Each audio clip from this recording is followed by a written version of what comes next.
बाई झाले एकदाची भांडी. आता पटकन आवरायला घेते, नाही तर लग्नाचा मुहूर्त टळून जाईल. यांना विचारते एकदा किती वाजले. किती वाजले हो? 3:30. बरोबर, मला 15च मिनिटं द्या. आता साडी घालते, लगेच तयार होते, मग निघू आपण. हा. किती वाजले हो? 3:30. आवर ना लवकर लवकर. बरोबर, फक्त 2च मिनिटं थांबा, केस बांधायचे राहिले, आलेच लगेच. ओ चला, झालं माझं. नाही थांबा, पाण्याची बाटली घेते. हा चला, आता किती वाजले हो? अगं 3:30.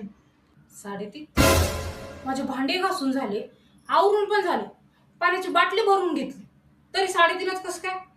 घड्याळ बंद आहे ना माझी.